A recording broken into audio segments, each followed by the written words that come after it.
மகளிர் கிரிக்கெட் அணியின் வெற்றி மாதிரி ஒரு தெளிவான வெற்றி கிடைச்சா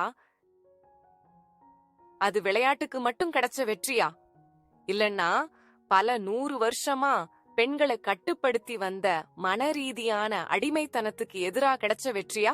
இந்திய பெண்கள்னாலே பலவீனமானவள் தானன்னு நாம அடிக்கடி கேட்கிறோம் இல்லையா? இல்ல, அவங்க பலவீனமானவங்க இல்ல, அவங்க ரொம்ப கடினமானவங்களாவும் இருக்க முடியும்.